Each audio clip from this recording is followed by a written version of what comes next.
When the name Greenland appears in international news, what usually comes to mind is the vast expanse of ice, the cold landscape, and the very small population. However, in recent years, Greenland has become a very hot topic.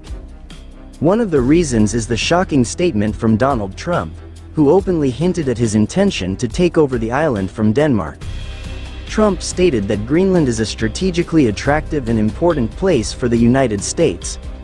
This made many parties surprised and questioned the motives behind the statement. Not only that, Trump even mentioned that import tariffs against Denmark would be used if the country did not agree to hand over control of Greenland. At the same time, a survey shows that some Greenland residents themselves are attracted to the idea of becoming part of the United States. From a geopolitical perspective, Greenland is a gold mine that has not been fully explored. Literally, Greenland has wealth in the form of rare earth minerals, oil, and natural gas. Geographically, its strategic location in the Arctic region makes it a coveted prize in the competition between major countries like the United States, Russia, and China. However, more than just a game of global power, Greenland is also a symbol of the future of climate change that is melting the ice sheets, opening up new economic opportunities and at the same time posing significant challenges in maintaining environmental sustainability. With all its potential, Greenland is not just a disputed territory but also a crucial point in the geopolitics of the region. To understand the appeal of Greenland, we need to start from the roots and then find out what makes it so attractive. The island is one of the most unique places on Earth, with an area of 2.2 million square kilometers, which is equivalent to 6 times the size of Germany. Greenland is the largest island in the world. Despite its massive size, the population is very small, with only around 56,000 people living there, making Greenland one of the regions with the lowest population density in the world. Most of Greenland's population is of Inuit descent, who have lived in this cold region for thousands of years. About 80% of Greenland's territory is covered by thick ice sheets, so most of the population lives on the warmer western and southern coasts. The capital city, Nuuk, is home to more than a third of the population and, despite its small size, is the center of government, culture, and economy in the island. Historically, Greenland was a Danish colony that has been under Danish control for centuries. However, the relationship between Greenland and Denmark has undergone significant changes since 1979, when Denmark granted autonomy to Greenland, allowing the island to manage most of its internal affairs. 10 years later, the Self-Government Act was passed, giving Greenland greater control over its natural resources and domestic policies. Nevertheless, Denmark remains responsible for Greenland's foreign affairs and defense. This relationship creates a unique situation, where Greenland is part of the Kingdom of Denmark but has its own government that manages most domestic aspects. As a result, Greenland's desire for full independence from Denmark continues to grow, especially since its abundant natural resources are seen as a key to achieving economic self-sufficiency. In 2008, a referendum showed that 75% of Greenland's population supported increased autonomy from Denmark, marking a significant step towards potential independence. One of Greenland's biggest attractions is its natural wealth. The island has deposits of gold, silver, copper, uranium, and rare earth minerals that are crucial components in modern technology, such as smartphones, batteries, and electric vehicles. Additionally, Greenland is believed to have significant oil and gas reserves in its surrounding waters. However, exploiting these resources is not easy. The thick ice sheets and extreme environmental conditions make exploration and mining a significant challenge. Furthermore, there is international pressure to ensure that economic activities in Greenland do not damage the fragile environment, creating a dilemma between economic potential and the need to preserve the ecosystem. Climate change is having a significant impact on Greenland's future. Global warming is causing the ice sheets to melt at an alarming rate. On the one hand, this opens up new opportunities for resource exploration and sea trade routes that were previously closed by ice. On the other hand, the The melting of ice causes sea level rise that threatens coastal countries around the world. Greenland is at a crossroads.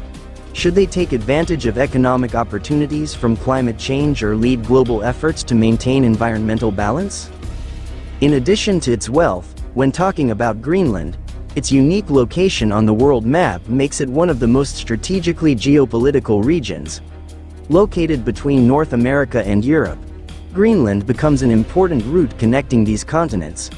However, Greenland's strategic appeal is not only based on its position but also on its role in the increasingly relevant Arctic region in modern geopolitics.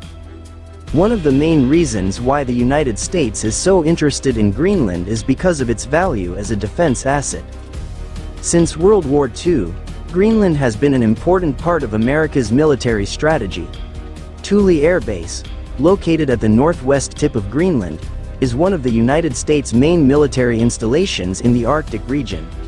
This base plays a key role in the U.S. ballistic missile early warning system, especially since the shortest route from Europe to North America passes through Greenland.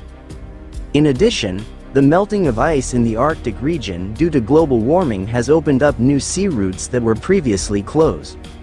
These routes not only shorten global trade routes but also potentially become strategic corridors for military ships.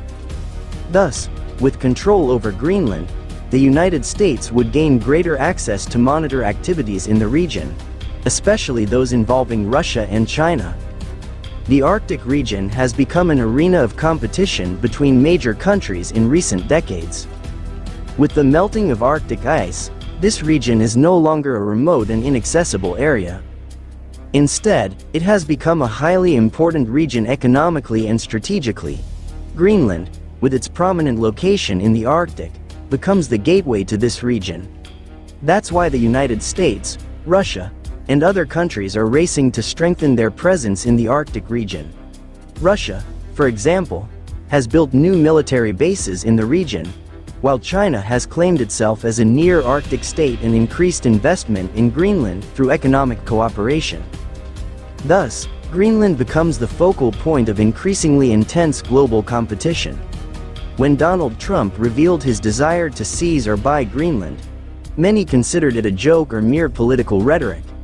However, if examined more deeply, this discourse reflects the geopolitical and economic ambitions of the United States in the Arctic region. It is clear that the abundant natural resources in Greenland are one of the main reasons why the United States is interested in this region. As mentioned earlier, the island has large reserves of rare earth metals that are crucial for modern technology. These metals are used in the production of electric vehicle batteries, smartphones, wind turbines, and military technology such as radar and fighter jets. Amidst the increasing global demand for rare earth metals, control over Greenland would give the United States a significant advantage in the global technology competition.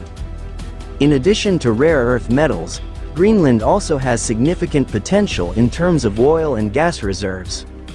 Although oil exploration in this region is still in its early stages, this potential is very attractive to the United States, especially in the midst of efforts to reduce dependence on oil from the Middle East region. Moreover, from a national security perspective, Greenland plays an important role in the United States defense strategy. Thule Air Base is not only a center for early warning systems but also a key point in the United States' efforts to monitor Russian activity in the Arctic region. In recent years, Russia has strengthened its presence in the Arctic by building new bases and operating nuclear submarines in the region. Thus, with control over Greenland, the United States would have a strategic advantage in facing potential threats from Russia. Competition in the Arctic region cannot be separated from the global dynamics between the United States, Russia, and China. Russia, with its vast territory in the Arctic region, has utilized the melting of ice to open up new sea routes and explore natural resources. Russia also claims that much of the Arctic seabed is part of their continental shelf, which gives them exclusive rights to exploit resources in the region. Russia has long been a dominant power in the Arctic region, with a vast Arctic territory. Russia has over 50% of the Arctic coastline and vast reserves of natural resources in the region. In recent years, Russia has taken significant steps to strengthen its presence in the Arctic region.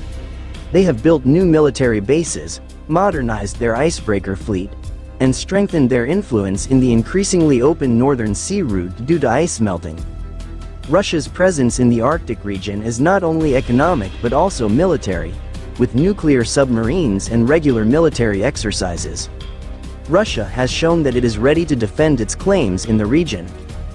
In addition, Russia is also seeking to expand its Arctic continental shelf through claims to the UN, which if approved would give it exclusive rights to exploit natural resources in the region. Meanwhile, China, although it does not have territory in the Arctic region, has successfully increased its influence through economic investment and cooperation with countries like Greenland and Iceland. By calling itself a near-Arctic state, China is seeking to strengthen its position in the geopolitical game in the region. In 2018, China released a policy to develop infrastructure in the Arctic region and strengthen economic cooperation with countries in the region, including Greenland. In Greenland, China has been involved in various projects, such as investment in the mineral mining sector and infrastructure development of ports. Apparently, Beijing is very interested in Greenland's rare earth reserves, which play an important role in high-tech industries. For China, control over these resources is crucial to maintaining its dominance in the global technology sector. However, China's involvement in Greenland has not always been smooth. Some projects proposed by Chinese companies have faced rejection, both from Denmark and the United States. One example is the plan to build a new airport in Greenland funded by China, which was eventually rejected due to concerns about Beijing's geopolitical influence in the region. In this context, it is clear that control over Greenland is very important for the United States. By having greater influence in Greenland, the United States can counterbalance the influence of Russia and China in the Arctic region and ensure that its interests in the region are protected. In the struggle for influence in Greenland, the three major powers, namely the United States, Russia, and China, have different agendas but still intersect. The United States focuses on national security and maintaining military conditions in the Arctic region. Russia wants to expand its influence over natural resources and sea trade routes in the region. Meanwhile, China uses an economic approach to strengthen its influence in Greenland and the Arctic region as a whole. For Greenland, this dynamic creates great opportunities and great challenges. On the one hand, there is investment and infrastructure development. On the other hand, this geopolitical pressure can threaten the political and economic stability in Greenland, especially if the island has to choose sides in a global conflict. Meanwhile, Denmark, as the country that officially controls Greenland, has an important role in maintaining stability in this region. But the increasing global attention to Greenland has put Denmark in the midst of a geopolitical competition, forcing the country to take a firm stance on various issues involving Greenland. Denmark has controlled Greenland for over a century, but the relationship between the two regions has undergone significant changes in recent decades. With greater autonomy, Greenland now has the right to manage most of its own affairs, including the management of natural resources. However, Denmark remains responsible for foreign policy and defense of Greenland. So, when Donald Trump proposed buying Greenland, Denmark firmly rejected the idea. The Danish Prime Minister's statement even called Trump's idea absurd, reflecting Denmark's attitude that it does not want to hand over this strategic territory to another country. However, the rejection also highlights the challenges faced by Denmark in maintaining its influence in the Greenland region, especially in the midst of increasing pressure from the United States and China. In addition, the European Union also has interests in Greenland and the Arctic region in general. As part of the Danish kingdom, Greenland has a special relationship with the European Union, although it is not a full member of the bloc. Greenland is one of the important partners of the European Union in terms of supply of natural resources, especially rare earth metals. Therefore, to protect its interests in Greenland, the European Union has introduced various mechanisms, including the Anti-Coercion Instrument or ACI. This mechanism is designed to counter economic pressure from large countries like the United States and China that seek to exploit their influence in Greenland. For example, if the United States tries to impose import tariffs on Denmark or Greenland, the European Union can take retaliatory action through the ACI, such as limiting American access to the European market.